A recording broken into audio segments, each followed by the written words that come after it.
Olá, bem-vindo ao canal Filosofia Sem Rodeios. Meu nome é Bruno Rodrigues e você está nesse espaço que pretende discutir filosofia de um modo claro e objetivo, sem nenhum tipo de enrolação. Temos para hoje, dentro de um bloco de pensamento político, a visão do filósofo Platão. Iremos entender de modo bastante objetivo o que Platão pensa sobre política, como que seria um governo ideal para Platão. Para nós iniciarmos essa investigação e pensarmos sobre o tipo de governo que ele defende, é importante que a gente entenda que Platão ele tinha uma concepção tripartida da alma.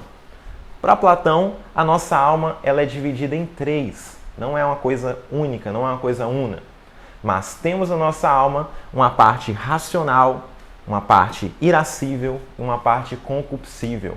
O que significa cada uma dessas coisas? A parte racional da nossa alma é justamente aquela parte que está vinculada à ideia do bem, está vinculada com a sabedoria. É a nossa parte mais equilibrada da nossa alma.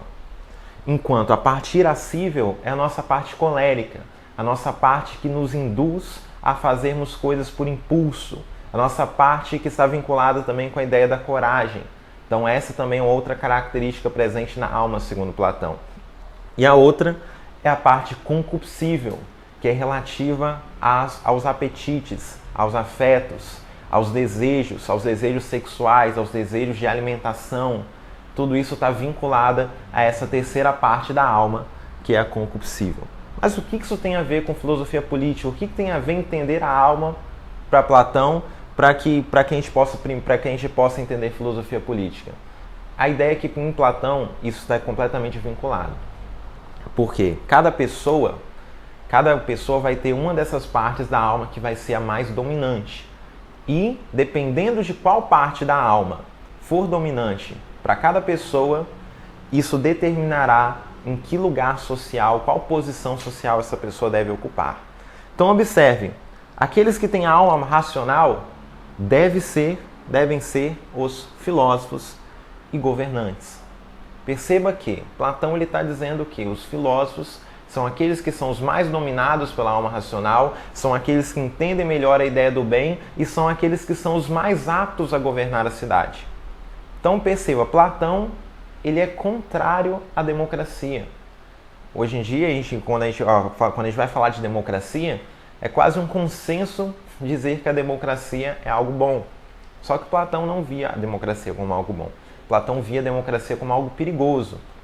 Ele dizia que justamente que governar a cidade, uma tarefa tão complicada, não poderia ficar na mão de qualquer pessoa, mas apenas aqueles que fossem os mais preparados, os mais aptos, nesse caso, os filósofos. E quem é dominado pela alma irascível? Que função social essa pessoa deveria ter na cidade? Elas deveriam ser os guardiões e protetores da cidade. Deveriam ser aqueles incumbidos da defesa da cidade. Então perceba como é que as inclinações da alma de cada pessoa dizem respeito à posição social que ela deveria ocupar numa sociedade ideal, numa cidade ideal. E aqueles que são dominados pela alma concupiscível deveriam ser os comerciantes e o povo em geral. Aqueles lá que fariam as atividades mais básicas, mais operárias, que não necessitariam tanto nem da razão, nem da sabedoria, nem de um impulso colérico, por exemplo. Então perceba, qual é o tipo de governo que o Platão defende? Platão ele defende uma aristocracia. O que significa isso? A palavra aristocracia vem do grego, aristóis significa melhores, e cracia vem de kratos, que significa poder. Então Platão ele defende um governo dos melhores. Ou seja, apenas aqueles mais capacitados, apenas aqueles que são mais inclinados, têm mais aptidão para governar, é que são as pessoas que de fato devem governar. Então Platão era completamente contrário à ideia de que todas as pessoas poderiam votar, que todas as pessoas poderiam participar ativamente da política, justamente porque, segundo ele, nem todas as pessoas estariam aptas para essa função. Perfeito? E qual seria o papel da educação dentro desse contexto? É importante entender que Platão aqui ele estava preocupado, quando ele estava pensando na república ideal, na sociedade ideal, ele estava preocupado com a questão da hereditariedade. Por exemplo, se você hoje observa uma família rica, uma família muito rica, os filhos dessa família muito rica, certamente eles nascerão com certos privilégios que influenciarão muito a posição social que essas pessoas vão ocupar na sociedade hoje. Olha qual era a preocupação de Platão. Platão dizia o seguinte: imagina que você tem um casal de comerciantes. Imagina que esse casal de comerciantes ele tem um filho. Talvez esse filho desse casal de comerciantes não tenha aptidão para ser comerciante, mas talvez a alma dele, que mais domine, seja a alma racional, e ele deva ser conduzido a ser um governante. Só que, se a gente for analisar do jeito que as coisas ocorrem hoje em dia, isso nunca aconteceria, seria uma coisa muito difícil acontecer, de uma pessoa que nasce sem muitos privilégios chegar ao topo da sociedade. Isso é uma coisa que a gente vê raras exceções. Então o que acontece? Platão ele dizia que a educação deveria identificar em cada pessoa qual alma é a mais governante e assim conduzir qual alma é a mais dominante e assim conduzir cada pessoa ao seu lugar ideal segundo a sua aptidão. Então olha só como é que Platão pensava a educação. O Estado ele deveria tomar todas as crianças dos seus pais. Ou seja, as crianças não deveriam ser educadas ao longo de toda a sua vida pelos seus pais, mas elas deveriam ser educadas pelo Estado. De modo até que o vínculo dessas crianças com seus pais biológicos fosse até mesmo perdido. Porque Platão ele pensava numa sociedade em que todas as pessoas fossem consideradas como filhos e filhas da cidade. Platão ele pensava uma sociedade que não houvesse a ideia que hoje a gente conhece como família tradicional, que hoje a gente chama de família tradicional, de pai, mãe, filhos. Essa ideia Platão rejeitava porque pensava que isso não era o modelo mais ideal de família.